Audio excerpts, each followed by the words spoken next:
मैं हूं मणिकांत और आप देख रहे हैं दर्शन न्यूज़। आज हम आए हैं जीरादेव विधानसभा के विधायक रमेश जी के पास और इनसे हम बात करेंगे कि इन 5 सालों में इन्होंने क्षेत्र में ऐसा कौन सा विकास किया और पुनः ये जनता के बीच जाएंगे तो उन विकास कार्यों को गिनाएंगे।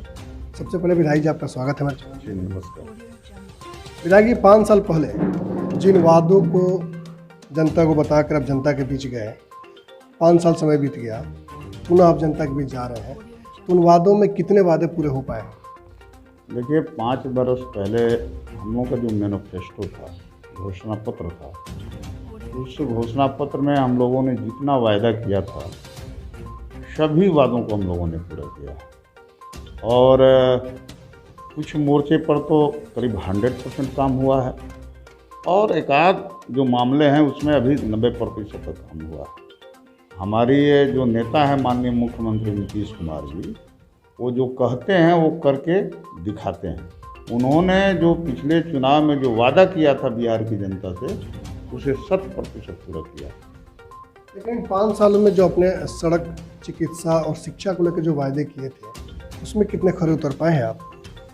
सड़क के मामले में तो हम 100% उतरे हैं, बिजली के मामले में हम 100% उतरे हैं और स्वास्थ्य के भी मामले में बहुत तेज़ी से सुधार हुआ है। जो पहले आप देखिएगा कि प्राथमिक स्वास्थ्य केंद्रों पर पेशेंट नहीं जाते थे, दिन भर में इक्का दुक्का पेशेंट जाते थे, लेकिन आज जो है वहाँ लाइन लगी रह रही है। जो भी हमारे विधानसभा क्षेत्र में जो भी प्राथमिक स्वास्थ्य केंद्र हैं, चाहे वो मैरवा हो, नौतन हो या फिर जीरादेवी हो, आप जाकर वहाँ रजिस्टर उठा करके देखें, रोज़ सैकड़ों की संख्या में लोग वहाँ पहुँच रहे हैं, उनका इलाज हो रहा है। आप जिस विधानसभा से आते हैं, जीरादेव विधानसभा, इसको पूरी दुनिया जानती है, चूँकि देश के प्रथम राष्ट्रपति का गांव है। उनके द्वारा एक आयुर्वेदिक चिकित्सालय का भी वहाँ स्थापना किया गया था, लेकिन काफ़ी जर्जर अवस्था में है। इन 5 सालों में आपने क्या किया उसको लेकर?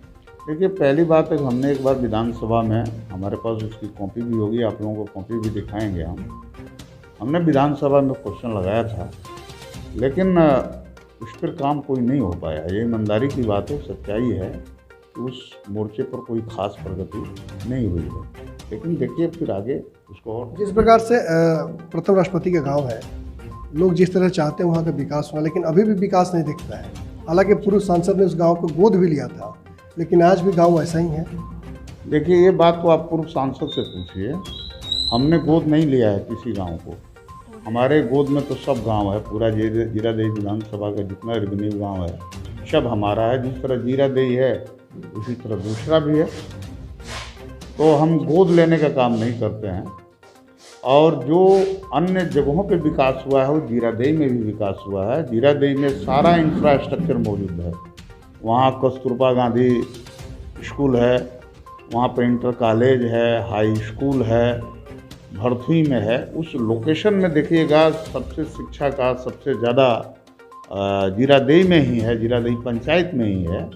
तो मैं समझता हूँ कि आज भी जीरादेवी विधानसभा क्षेत्र में जीरादेवी पंचायत में ही सबसे बेहतर हाई स्कूल है, इंटर स्कूल है, कस्तूरबा गांधी विद्यालय है। और वो तो पथ निर्माण विभाग की सड़कों से भी जीरादेवी जुड़ा हुआ है। बहुत सारे लोग जीरादेवी पर सवाल उठाते, जीरादेवी का क्या हुआ, जीरादेवी का क्या हुआ। अरे भाई, कोई औद्योगिक हब बनेगा क्या जीरादेवी? औद्योगिक हब तो नहीं बन पाएगा। हाँ, वहाँ आप ये देखिए कि इंफ्रास्ट्रक्चर है कि नहीं है। इंफ्रास्ट्रक्चर है, हाँ। और भी जिस तरह से माननीय राजेंद्र बाबू देश रत्न की वो धरती है, उस लिहाज से और भी कुछ काम करना बाकी है। उसको पर्यटन स्थल के रूप में विकसित करने की मैं ज़रूरत समझता हूँ। और इन संदर्भों में माननीय पर्यटन मंत्री से हमारी बात भी हुई थी, उन्होंने आश्वासन भी दिया था और वो आगे करेंगे। लेकिन आप ही के एनडीए के कुछ नेता हैं जो सीधे कहते हैं कि जीरादेवी में कोई विकास नहीं हुआ और वो चुनावी मैदान में कूदने को तैयार हैं। अब देखिए लोकतंत्र है, लोकतंत्र में सबको चुनाव में जाना चाहिए। मैं तो समझता हूँ कि जो लोग ये सवाल उठा रहे हैं उन लोगों को चुनाव लड़ना चाहिए और अगर वो चुनाव जीत जाएँ तो उनको समस्या का समाधान करना चाहिए। इसमें कोई बहुत बड़ी बात नहीं है। अभी सबसे बड़ी एक बात चल रही है कि जीरादेवी विधानसभा सीट जो है वो भाजपा के खाते में जाएगी, जदयू के खाते में जाएगी, क्योंकि दोनों दल के काफ़ी प्रत्याशी लोग हैं। क्या कहना चाहिए? बात है कि तो कौन सीट जदयू के खाते में रहेगी और कौन सीट भाजपा के खाते में रहेगी, माननीय नीतीश जी और माननीय सुशील मोदी जी ही तय करेंगे। उसमें हम लोगों का कोई रोल नहीं है। अगर बीजेपी के भी खाते में जाता है तो कोई दिक्कत नहीं है, जदयू के खाते में भी रहता है तो कोई दिक्कत नहीं है। जिसके खाते में जाएगा वो लड़ेगा, ये मेरे लिए कोई इशू नहीं है। क्या लगता है कि जिस तरह से जीरादेई को लेकर चर्चाएं पूरे जिले में होती हैं, कल गोरियाकोटी विधानसभा के विधायक जो हैं उन्होंने कहा कि 8वीं विधानसभा में 300 करोड़ का सबसे ज़्यादा काम उन्होंने अपने फंड से कराया है, इतना विधायक किसी ने नहीं कराया। क्या कहना चाहेंगे? उनसे पूछिए ना कि लालू यादव के शासनकाल में कितना विकास हुआ था, पूछ लेना चाहिए। अरे नीतीश जी का वहाँ भी जो विकास हुआ है माननीय नीतीश जी का विकास है, एनडीए का विकास है, उसमें सतदेव प्रसाद सिंह का कोई रोल नहीं है उस विकास में। वो थोड़ा एडवांस बोलने की उनकी आदत है, हर मीटिंग में थोड़ा बहुत बढ़ चढ़ करके बोलते हैं।